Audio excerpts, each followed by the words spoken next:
اس کتاب میں ان اہم اور بڑی بڑی 40 باتوں میں سے ایک بات چل رہی ہے بندوں کے حقوق کا بیان، بندوں کے حق کا بیان، یہ باتیں چل رہی ہیں۔ اور وہ بات آپ کو یاد ہے کہ جب تک انسان اللہ کا حق پورا نہیں کرے گا اور اللہ کے حق کے ساتھ ساتھ بندوں کا حق پورا نہیں کرے گا، اس وقت تک وہ مغفرت اور بخشش کا مستحق نہیں ہوگا، اس وقت تک وہ جنت کا مستحق نہیں ہوگا، اور اس وقت تک اللہ اس سے راضی نہیں ہوگا۔ یہ بالکل سادے صاف الفاظ میں نے آپ کو بتایا۔ بات تو پہلے بھی بتائی گئی تھی، آج پھر بتاتا ہوں۔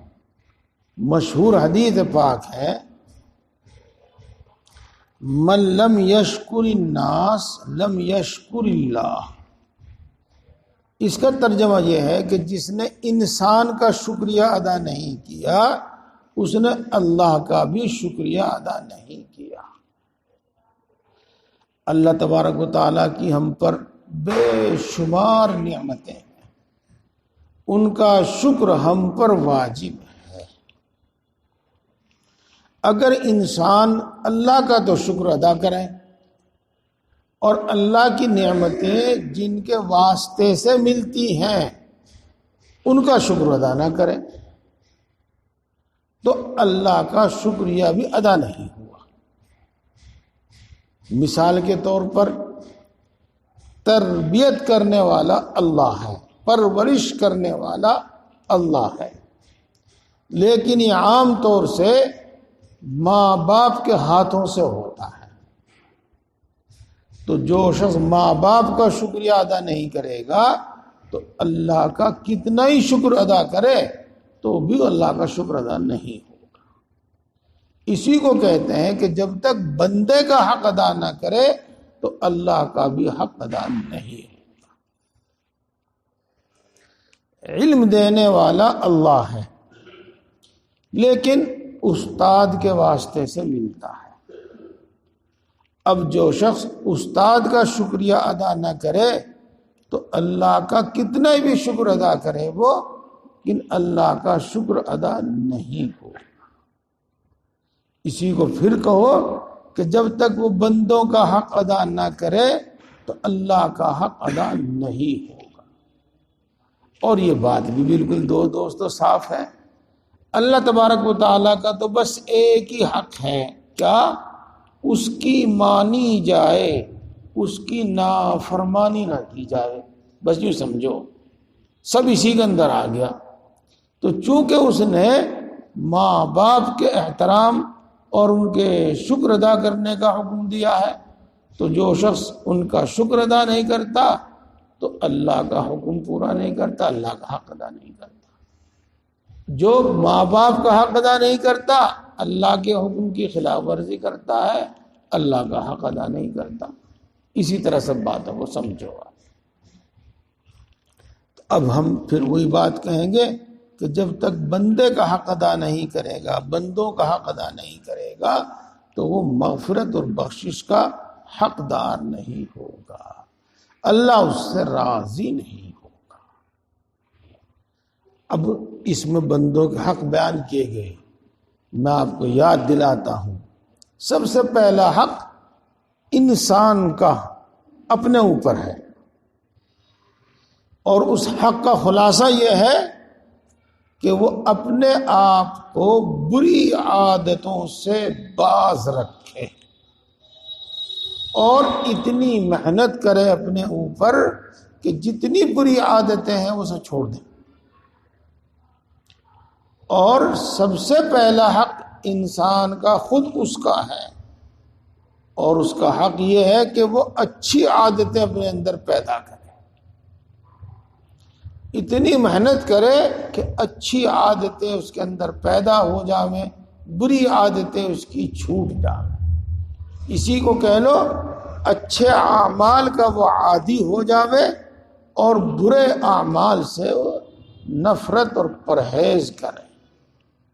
یہ ہے سب سے پہلے بندے کا خود اس کی ذات پر حق، اور اس کے بعد عام لوگوں کے حقوق بیان کیے تھے، تقریباً 20 یا کچھ کم و بیش عام لوگوں کے حق ادا بیان کیے یہاں سے، وہ بھی آپ کو یاد آ گئے ہوں گے، اور پھر سنیے، بار بار سنیے تاکہ وہ یاد بھی رہیں اور ہمارے عمل میں بھی آئیں۔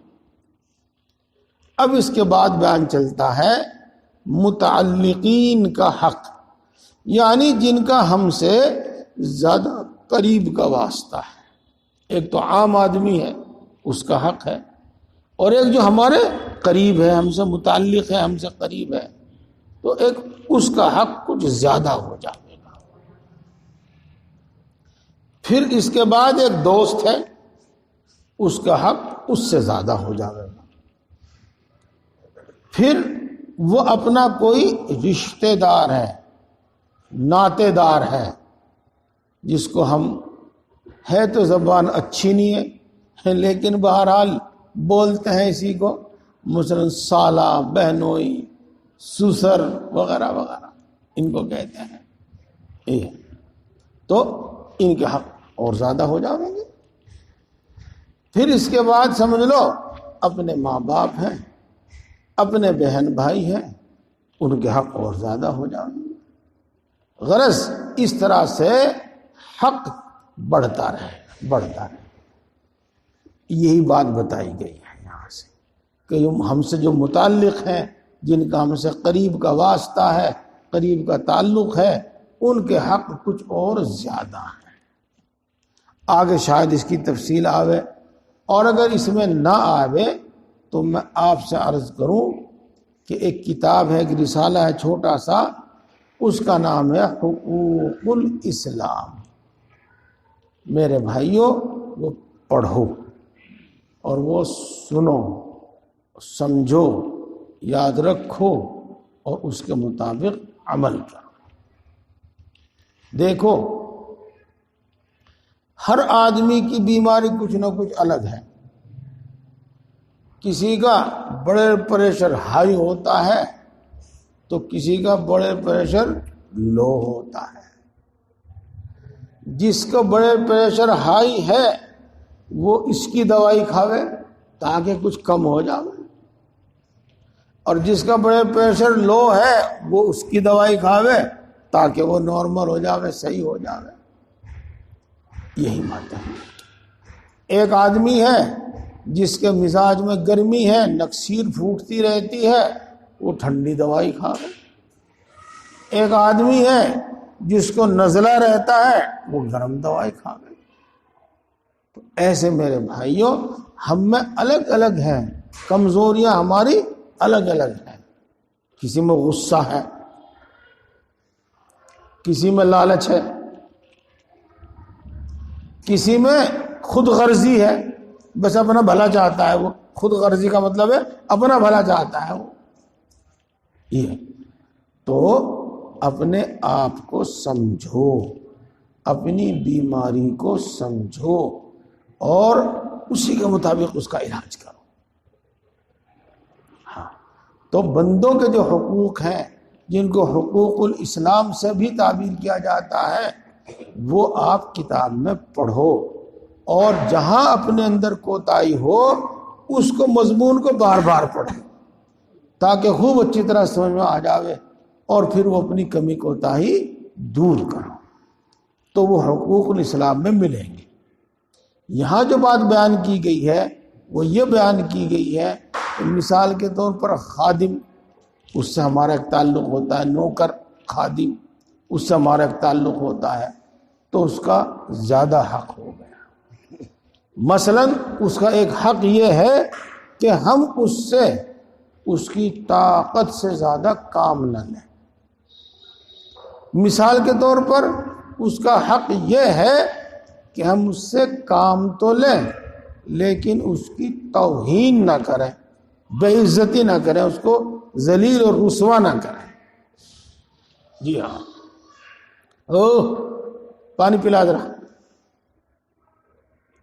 ایک تو یہ ہے بھائی ذرا پانی پلوا دیجئے، پلانا دیجئے، پلوا دیجئے، ہاں یہ بھی ایک پہلی صورت میں اس کی توہین ہے، اور دوسری صورت میں اس کا اکرام اور احترام ہے۔ یہ ہے اگر اس سے کوئی لغزش اور کوتاہی ہو جاوے، غلطی ہو جاوے، نقصان ہو جاوے تو درگزر کرے، اور اگر تنبیہ کرنا ضروری ہی سمجھتا ہے کہ بھئی اس کے بغیر یہ اپنی غفلت سے باز نہیں آئے گا تو مناسب طریقے پر تنبیہ کرے،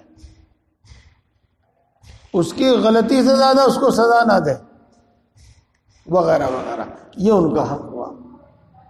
اگر وہ آپ کے واسطے چائے بنا کر لاتا ہے تو تم اس کو بھی چائے پلاؤ، خود پیو اس کو بھی پلاؤ، ہمارے لیے کھانا بناتا ہے تو خود کھانا کھاؤ اس کو بھی اسی میں سے کھلاؤ، تو یہ ان کا حق ہو گیا، یہ ان کا حق ہو گیا۔ اسی طریقے سے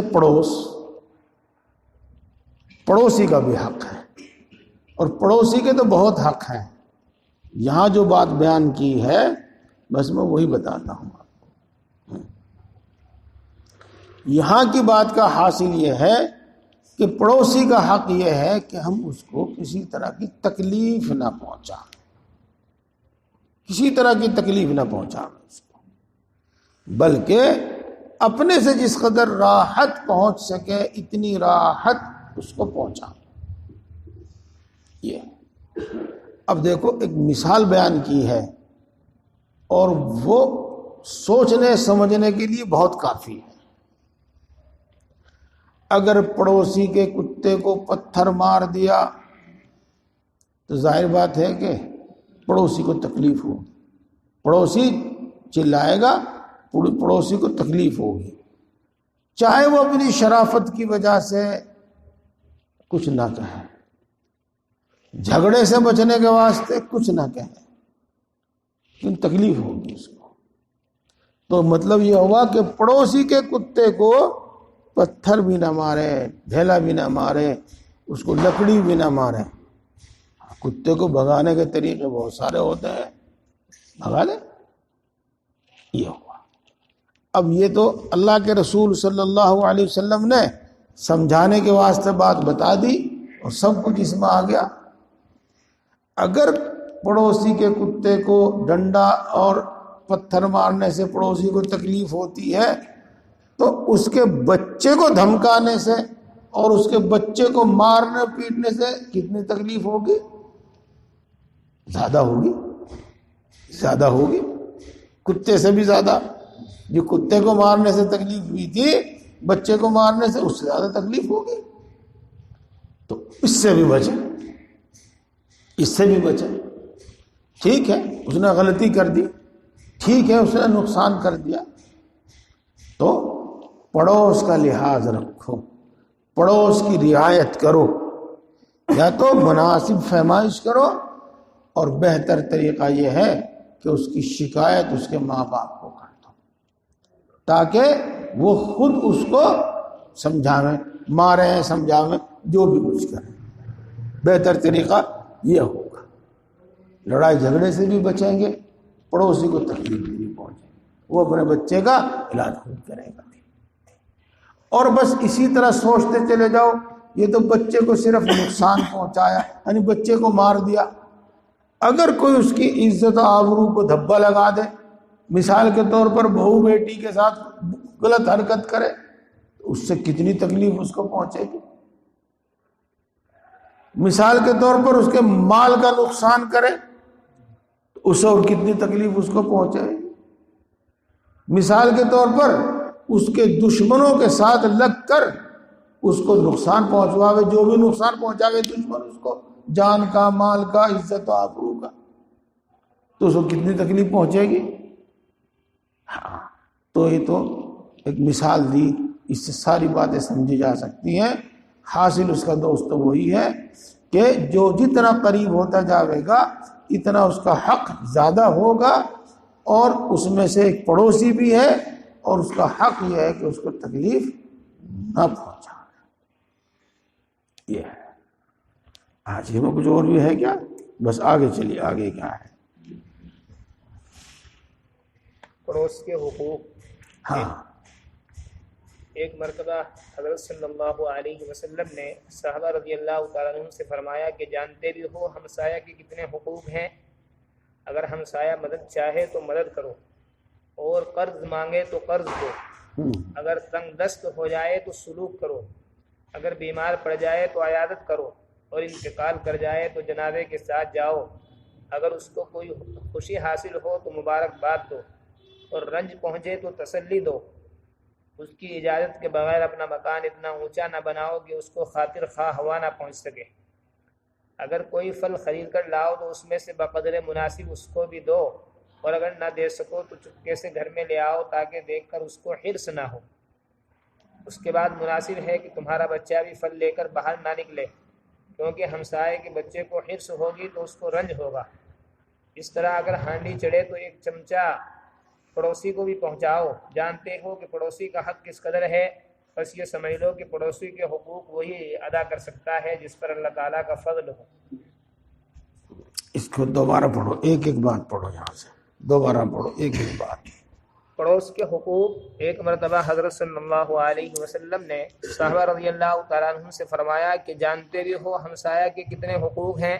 ہاں، ہمسایہ پڑوسی کو کہتے ہیں، پڑوسی کا کیا کیا حق ہے۔ ہم نے تو سن لیا کہ بھئی پڑوسی کو تکلیف نہ پہنچاؤ، پڑوسی کا حق ادا کرو، لیکن اب اس کے حق کیا ہیں؟ ہاں، وہ سنو، ایک ایک پڑھ کے سانس توڑ دو، ایک پڑھ کے۔ اگر ہمسایہ مدد چاہے تو مدد کرو۔ بس اگر ہمارا پڑوسی کسی بھی قسم کی مدد طلب کرے، چور گھس آئے اس کے اندر، اس کے گھر کے اندر، تو ایسا نہ ہو کہ ہم اور منہ ڈھک کے لحاف اور رکھا تھا پہلے، اب منہ ڈھک کے پڑ گئے، ایسا نہ کریں۔ جی ہاں، تو ایسے موقع پر چاہے مثال کے طور پر خدا نخواستہ چور گھس آئے، مثال خدا نخواستہ گھر میں آگ لگ گئی، اور کوئی معاملہ کوئی حادثہ پیش آ گیا، تو تم آرام سے اپنے گھر نہ بیٹھے رہو، دیکھی اندیکھی نہ کر دو، بلکہ اٹھ کے مدد کرو۔ ہاں، الحمدللہ آج بھی گاؤں دیہات میں یہ جذبہ بہت ہے، شہروں میں کم ہے، اور الحمدللہ ہمارے مسلمانوں میں آج بھی یہ موجود ہے۔ اگر ہم اپنے نبی صلی اللہ علیہ وسلم کی یہ تعلیمات پڑھتے رہیں اور عام کرتے رہیں، اور ہم میں سے اللہ تعالیٰ نے جن کو کچھ بڑائی عطا کی ہے وہ میدان میں آ کر خلوص کے ساتھ اپنے پڑوسیوں کی مدد کریں، تو یہ بات عام ہو جائے گی، دوسرے بھی پھر ایسا ہی کریں۔ بہرحال کوئی بھی مصیبت ہو، کوئی بھی ضرورت ہو، جب وہ مدد طلب کرے تو اس کی مدد کو جاؤ۔ جی آگے پڑھیں۔ اور قرض مانگے تو قرض دو۔ ہاں، یہ بھی ایک مسئلہ ہو گیا۔ اللہ نے آپ کو گنجائش دی ہے، آپ کے پاس موجود ہے، تو پڑوسی کو اگر قرض کی ضرورت پڑے اور وہ قرض مانگے تو دے دینا چاہیے، یہ بھی اس کا ایک حق ہے۔ وہ بات الگ ہے اگر آپ نے تجربہ کر لیا کہ بھئی یہ لے کے دیتا نہیں ہے، مت دو، اس نے اپنا حق خود ضائع کیا۔ یا بھئی لے تو لیتا ہے لیکن یہ پھر پیچھے پیچھے بہت پھراتا ہے، بہت دیر میں دیتا ہے، تو نہ دو۔ ہاں، اللہ نے آپ کو اتنا حوصلہ دیا ہے کہ اس کے باوجود آپ اس کو قرض دے دیں تو انشاءاللہ اجر و انعام زیادہ ہو جائے گا۔ اتنا حوصلہ نہیں کر سکتے تو نہ دو، اب اس میں آپ کا قصور نہیں، اب قصور اس کا ہے۔ ہاں، اب آگے چلیے۔ اگر تنگ دست ہو جائے تو سلوک کرو۔ ہاں، اگر کسی بھی طرح سے تنگ دستی آ گئی تو اس کے ساتھ اچھا سلوک کرو، حسن سلوک کرو۔ اچھا سلوک، حسن سلوک کا مطلب یہ ہے کہ اس کی مدد کرتے رہو، موقع موقع پر مدد کرتے رہو اس کی، یہ ہوگی بات۔ اب یہاں میں ایک بات ہے تو لمبی تفصیل یہ اور اپنی جگہ پر آئے گی. ایک دو بات میں کہتا ہوں. نمبر 1، اس کا لحاظ کرو، اس کا دھیان رکھو کہ جب آپ اس کی مدد کریں تو اس کی عزت کو ٹھیس نہ پہنچے، یعنی دوسروں کو دکھا کر مت دو بلکہ چپ چاپ دے دو. نمبر 2، احسان ہرگز مت جتاؤ. احسان جتانے سے دل پر جو تکلیف پہنچتی ہے اور دل کو جو ٹھیس پہنچتی ہے، مثلا آپ نے مجھے 1000 روپے دیے اور اس سے میرا کام نکل گیا، تو 1000 روپے نہ دیتے اور مجھے میرا کام اٹکا رہتا، اس سے مجھے اتنی تکلیف نہیں ہوتی جتنی تکلیف آپ کے احسان جتانے سے ہوگی. ہاں، اور کسی کے سامنے اس کا اظہار نہ کرو، اس پر اپنا حق نہ سمجھو. یہ نہیں کہ ہم وقتاً فوقتاً اس کی مدد کرتے رہتے ہیں تو پھر ہم اس کے بدلے میں اس سے بگاڑ لیتے رہتے ہیں. ہاں، یہ نہ ہو. اس کی امید مت رکھو، ہرگز ہرگز مت رکھو کہ جیسے میں اس کے کام آ رہا ہوں یہ بھی میرے کام آوے. یہ چیزیں ہمارے اجر و انعام کو ختم کر دیتی ہیں، ثواب کو ختم کر دیتی ہیں، بلکہ فتنے فساد کا سبب ہوتی ہیں. آگے چلنے سے پہلے میں آپ کو بتاؤں کہ دین وہ کوئی ایسا چھو منتر نہیں ہے جس سے ہماری جسم کی ساری بیماریاں ختم ہو جائیں. وہ کوئی ایسا چھو منتر نہیں ہے جس سے ہمارا کاروبار چلنے کے بجائے دوڑنے لگے. نہیں، دین اعمال اخلاق کا نام ہے. اپنے اعمال سنوارو، اپنے اخلاق سنوارو، اور ان اچھی عادتوں میں سے یہ ہے جو یہاں سنائی جا رہی ہے. دین ہمیں ایسی اچھی تعلیم دیتا ہے. چلیے اب آگے چلیے. اگر بیمار پڑ جائے تو عیادت کرو. ہاں، اگر اس کی بیماری کی خبر ہو تو مزاج پرسی کرنی چاہیے. عیادت کرتے ہیں مزاج پرسی. سب جانتے ہیں کہ اگر کوئی بیمار کو پوچھ لیتا ہے تو اس سے اس کا دل بڑا خوش ہوتا ہے. حالانکہ پوچھنے سے اس کی بیماری کم نہیں ہو جاتی. ہاں، اس کی بیماری کم نہیں ہوتی، لیکن اس کا جی خوش ہو جاتا ہے، اس کی ہمت بڑھ جاتی ہے. اور اس کے ساتھ ساتھ اگر ہم تھوڑی سی اس کی ڈھارس بڑھا دیں، ہمت بڑھا دیں، تو اس سے تندرستی بھی ہو جاتی ہے. ہاں، کیا بات ہو رہی بھائی؟ اجی میرے یہاں جلن ہے یہاں میرے. ہاں، اب ایک تو ہے اوہو بھائی فلانے کے بھی جلن تھی یہاں سے، اور اس کے تو کینسر نکلا اور وہ تو وہاں بھرتی ہے. اب اس کے تو سانس آنے بند ہو جائیں گے ابھی. جی ہاں، یہ نہیں ارے نہیں کوئی بات نہیں بھائی، جلن تو پتہ نہیں کیسی کیسی ہوتی ہے. گیس رک گیا ہو گیا، اور میں کوئی اور تکلیف ہوگی، دقت ہوگی، دوائی کھاؤ انشاءاللہ صحیح ہو جاؤ گے. کوئی بات نہیں، انشاءاللہ صحیح ہو جاؤ گے. ہاں، اگر میری کچھ کہیں مدد ضرورت پڑے تو آپ مجھے بتائیے، میں ڈاکٹر کے لے جاؤں گا، میں ہاسپٹل لے جاؤں گا. بس اتنی بات کافی. جی ہاں، اس کا ایک اور لحاظ رکھو.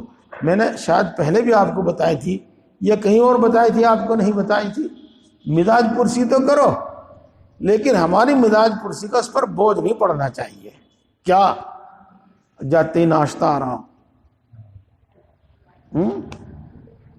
ایک آدمی تو چاہیے مریض کی خدمت کے واسطے، اور ایک آدمی چاہیے چائے پکانے اور پلانے کے واسطے. ہاں، پہلے تو دوستو غلطی اس میں میزبان کی ایک وہ چائے پکا کے لایا یا مہمان کی کیوں؟ وہ اس دن تو کچھ نہیں کہنے کا، باہر نکل کے کیا کہے گا؟ ارے ہاں دیکھے گئے تم تارے یہاں چائے پانی کو بھی نہیں پوچھا. بھائی وہ فلانا آدمی بہت بڑھیا جی، جب تک چائے کی بات کرے. تو یہ بھی ایک طریقے سے دباؤ کی بات ہو گئی، ایک دوسرے کو بدنام کرنے کی بات ہو گئی، بلکہ اپنے طرز عمل سے بات ثابت کرو کہ نہیں بھائی چائے نہیں بھائی کچھ نہیں، ہاں، اور اس طرح سے انکار کرو کہ اس کی توہین نہ ہو۔ دیکھو بھائی بات ہے، چائے کے ٹائم ہوتی ہے، کھانا کھانے کے ٹائم ہوتا ہے، اب تو نہ چائے کا وقت ہے نہ کھانے کا وقت ہے، بس رہنے دو، بس چلو پانی پی لیں گے بس۔ بہرحال کھانے کا، چائے کا، اس چیز کا نہیں ہونا چاہیے، ایک اسی طریقے سے اس کا بھی دھیان رکھنا چاہیے۔ یہ تو بات بلکہ آداب میں لکھی ہے یا حدیث میں آئی ہے، مجھے صحیح معلوم نہیں۔ ہم وہاں اتنی دیر نہ بیٹھیں کہ وہ پریشان ہو جاوے اور اس کے گھر والے پریشان ہو جائیں، تھوڑی دیر بیٹھ کے اور اس کی ہمت بڑھا کے اور چلے آئیں۔ بہرحال عیادت کہتے ہیں اس کو، ہمارے دن میں اس کو مزاج پرسی کہتے ہیں، وہ کرنی چاہیے، اور اس کے آداب اور طریق ہمیں سیکھنے چاہیے۔ بے ڈھنگ طریقے سے کرنے سے کام اور غلط ہو جاتا ہے۔ جی چلیے جناب۔ اور انتقال کر جائے تو جنازے کے ساتھ جاؤ۔ ہاں، موت ہو گئی تو پہلے ان کی تعزیت کرو۔ تعزیت کا مطلب ہوتا ہے اس طرح کی بات کرو جس سے ان کا رنج و غم کم ہو جائے، اس کو کہتے ہیں تعزیت۔ اور اس میں سے ایک یہ بھی ہے کہ اگر ہم 10 آدمی بس جا کے ان کے گھر بیٹھ ہی جائیں تو اس سے بھی ان کو سکون ملتا ہے، اور سمجھتے ہیں کہ ہاں بھائی ہمارے دکھ درد میں شریک ہیں، اور اس کے ساتھ ارے بھائی اللہ کی چیز ہے، اللہ نے لے لی ہے، کسی کے بس کی کوئی بات نہیں ہے بھائی۔ جی ہاں، مثال کے طور پر بیٹے کا، بیٹی کا انتقال ہو گیا ہے، اللہ تعالیٰ آپ کو نعم البدل عطا فرمائے، اس سے اچھا لڑکا، اس سے اچھی لڑکی آپ کو عطا فرمائے۔ کوئی مالی نقصان ہوگا اس میں بھی یہی کہہ سکتے ہیں اللہ تعالیٰ بہرحال اس کی تعزیت کرے، پہلے تو ان کی تسلی کرے تاکہ ان کا رنج و غم کم ہو، اور پھر اس کے بعد جو آپ کام آ سکتے ہیں وہ کام آ۔ جی ہمارے گاؤں دیہات میں تو ماشاءاللہ یہ بات ہے کیا کہ جو کچھ لوگ خود ہی قبر کھودنے کے لیے چلے جاتے ہیں، ہاں، کچھ لوگ بلکہ بعض قریبی لوگ کہتے بھی نہیں، وہ جا کے کفن لے آتے ہیں۔ کچھ لوگ کہتے ہیں بھائی لکڑی کا کیا انتظام ہوگا، بھائی وہ درخت کاٹ لاؤ، ہمارے کسانوں کے اندر تو یہ چلتا ہے، بھائی وہاں سے وہ درخت کاٹ لاؤ، بھائی بازار سے لے آؤ۔ جی ہاں، ابھی کچھ ہی دن پہلے کی بات ہے، بلکہ ہفتہ 10 دن کی بات ہے، رات میں ان کا انتقال ہوا تو ہمارے بچے جا کے ان کے کھیت میں سے رات کو ہی کاٹ کے لائے درخت، اور رات کو ہی سب کچھ تیار کر کے فجر کی نماز کے بعد فوراً نماز ہوئی۔ تو اس طرح ساتھ آنا چاہیے بھائی، پھر کفن میں شریک ہوئے، نماز میں شریک ہوئے، دفن میں شریک ہوئے۔ یہ اللہ تبارک و تعالیٰ نے ہماری ساری ضرورتوں کو لحاظ کرتے ہوئے ہمیں حکم دیا کہ اس کو فرض اور لازم نہیں بنایا ہمارے ذمہ، بلکہ فرض کفایہ بنایا۔ فرض کفایہ کا مطلب یعنی اگر 4 آدمی ہیں ہم اور 2 شریک ہو گئے تو ہو گیا کام، یہ ہے۔ اور پھر اسی کے ساتھ ساتھ جیسی اپنی کوئی ضرورت ہے، اپنا کوئی کام ہے، اپنی کوئی مجبوری ہے، اس کا لحاظ کرتے ہوئے شرکت کرو، یعنی صرف گھر تک چلے گئے، یا صرف نماز پڑھ لی، یا صرف دفن میں شریک ہو گئے، بہرحال اس کو تعزیت کہتے ہیں، اور کفن دفن میں شریک یہ ہونا چاہیے۔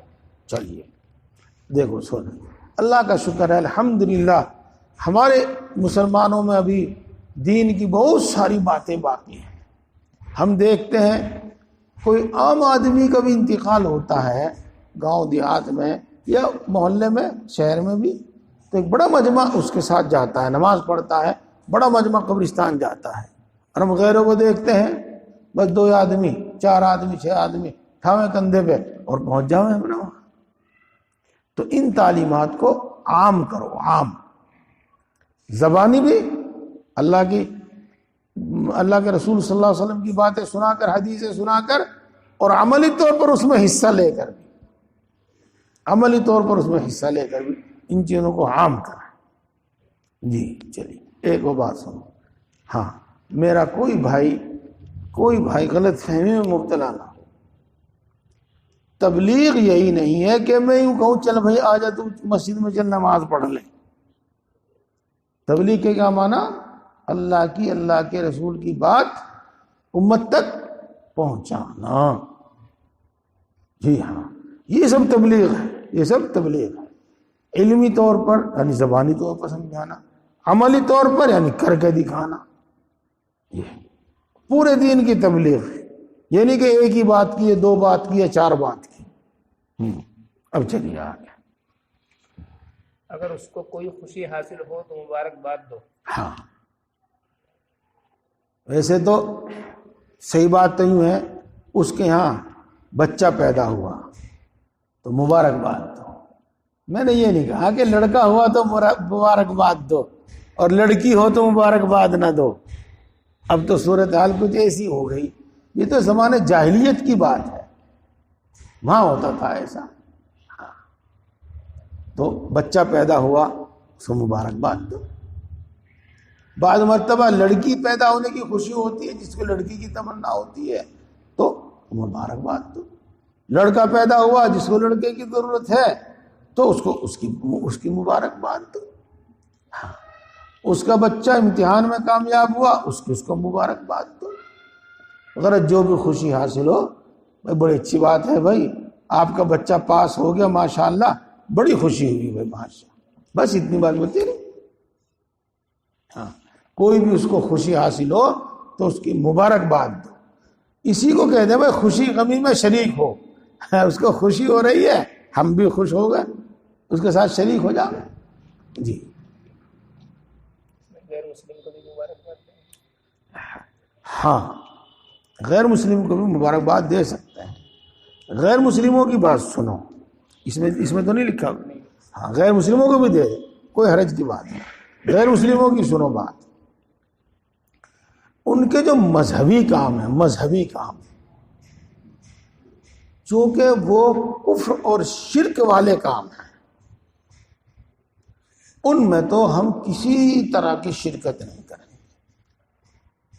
نہ ہولی کی مبارکباد، نہ دیوالی کی مبارکباد، کوئی جو مذہبی کام ہے اس میں ہم کسی قسم کی شرکت نہیں کریں گے۔ اور مذہب سے ہٹ کر جو اخلاق معاملات، ہم ان میں ان کو اچھے کام پہ ان کو مبارکباد دیں گے، دکھ ہوگا ہم ان کی تسلی اور تعزیت کریں گے۔ ہاں یہ چیز ہے۔ مثال کے طور پر ان کے یہاں موت ہو گئی تو آپ جائیے، بیٹھیے، 2 بات تسلی کی کہہ کے آ جائیے، لیکن جنازے کے ساتھ نہ جائیے، شمشان گھاٹ نہ جائیے گا۔ وہ کام ان کا ہو گیا ہے، اس کے بعد آپ جائیے، 2 منٹ بیٹھ کے آ جائیے۔ ہاں 83 میں شریک نہ ہوئیے گا، 83 تو جانتے ہیں آپ، ان کے ہاں جو ہوتی ہے اس میں شریک نہ ہوئیے گا۔ 13ویں، ہاں پڑھے لکھے لوگ 13ویں کہتے ہیں، ہمارے دیہاتی لوگ 83 کہتے ہیں، وہی بات ہے۔ جی جی جی، تو اس طرح کی یہ چیز ہے، جو مذہبی چیزیں ہیں ان میں شریک نہیں ہوں گے، اور جو انسانیت کے ناطے، پڑوسی ہونے کے ناطے، ان میں سب میں شریک ہوں گے۔ جی یہاں بھی یہ بھی ہے، جیسے ایک مسلمان پڑوسی کا حق ہے قرض مانگے قرض دے دو، ایسے ہی ہمارے غیر مسلم پڑوسی کا بھی حق ہے۔ اگر وہ تنگ دست ہے ایسے اس کی بھی مدد کرو، ایسے خوشی ہوئی اس کو بھی مبارکباد دو، اگر ایسے کوئی ضرورت پڑی تو اس کے لیے بھی کھڑے ہو جاؤ۔ یہ چل اور رنج پہنچے تو تسلی دو. ہاں یہ تو ہوگی بات. اب آگے چلیے. اس کی اجازت کے بغیر اپنا مکان اتنا اونچا نہ بناؤ کہ اس کو خاطر خواہ ہوا نہ پہنچ سکے. ہاں یہ بھی بات. اپنا مکان اس طرح بناؤ کہ پڑوسی کی بے پردگی نہ ہو، اور محض اس کو تکلیف پہنچانے کے واسطے اس کی ہوا روشنی دھوپ بند نہ کرو. اپنی ضرورت ہے، اس کو تکلیف پہنچانے کی نیت نہیں ہے تو پھر اپنی ضرورت پوری کر لو. چلیے. اگر کوئی پھل خرید کر لاؤ تو اس میں سے بقدر مناسب اس کو بھی دو، اور ہاں. اگر نہ دے سکو تو چپکے سے گھر میں لے آؤ تاکہ دیکھ کر اس کو حرص نہ ہو. ہاں. اس کے بعد مناسب ہے کہ تمہارا بچہ بھی پھل لے کر باہر نہ نکلے، کیونکہ ہمسایہ کے بچے کو حرص ہوگی تو اس کو رنج ہوگا. ہاں یہ بات بغیر سمجھائے بھی آپ سمجھ جائیں گے. ہاں. میرے بچے کے کپڑے بہت اچھے ہیں اور میرے پڑوسی کے بچے کے کپڑے اچھے نہیں ہیں، تو وہ میرے بچے کے کپڑے دیکھ کے ہی وہ بچہ کل بلا گئے گا، حرص بھی ہوگی، نہ ہونے سے تکلیف بھی ہوگی وغیرہ. تو بہرحال یوں تو اللہ تبارک و تعالیٰ نے چھوٹا بڑا بنایا ہے، ہم سب کچھ تو نہیں کر سکتے، لیکن جہاں تک کر سکتے ہیں وہاں تک کریں. ان میں سے ایک چیز یہ ہے کہ جب کوئی نیا پھل وغیرہ آوے تو اپنے پڑوسی کے یہاں بھی پہنچا دینا چاہیے. بس حاصل اس کا یہ ہوا. اور نہ پہنچاوے تو پھر وہ دکھانا نہیں چاہیے کہ ان کے دکھانے سے حرص بھی ہوگی اور انہیں تکلیف بھی ہوگی. جی چلیے آگے. اسی طرح اگر ہانڈی چڑھے تو ایک چمچہ پڑوسیوں کو بھی پہنچاؤ. ہاں جانتے ہو کہ پڑوسی کا حق کس قدر بس ہے. ٹھہر جائیے. ایسے ہی اب تو ماشاءاللہ سب کے یہاں خوشحالی ہے، اب تو سب کے یہاں خوشحالی ہے. ایسا بھی وقت تھا اور کہیں اب بھی ہو سکتا ہے، جی ہاں، کہ اپنا دال روٹی چٹنی روٹی سے چل رہا ہے کام. اب اگر کسی پڑوسی کے یہاں پلاؤ بنے تو اس کی خوشبو تو دور تک جا گئی ہے نا. گوشت ہی بنے اس کی خوشبو بھی دور تک جا گئی ہے نا. اس کے دل کے اندر بھی حسرتیں آرزویں کروٹ لینی شروع کر دے. تو موقع چاہیے کہ ایک پلیٹ چاول ان کے ہاں بھی پہنچا دیں، چاہیے کہ ایک پلیٹ ایک پیالہ سالن ان کے ہاں بھی پہنچا دیں. یہ تو بات ہوگی. اب اگلی بات سنو. عام طور سے ایک ہی گھر میں کئی کمرے بھی ہوتے ہیں، ایک میں چچا رہ رہا، ایک میں تایا رہ رہا، ایک میں ایک بھائی رہ رہا، ایک میں ایک بھائی رہ رہا، اس طرح کی شکل ہوتی ہے. تو ایسے اس میں زیادہ دھیان رکھنا چاہیے، ایسے اس میں زیادہ دھیان رکھنا چاہیے. جب اپنے بچوں کو دے رہے تو ان کو بھی دے دو. جب تم نے کچھ پکایا تو ان کو بھی بلا لو، اپنے ساتھ کھلا لو یا وہیں پہنچا دو تھوڑا سا. چلیے. جانتے ہو کہ پڑوسی کا حق کس قدر ہے، بس یہ سمجھ لو کہ پڑوسی کے حقوق وہی پورے کر سکتا ہے جس پر اللہ تعالیٰ کا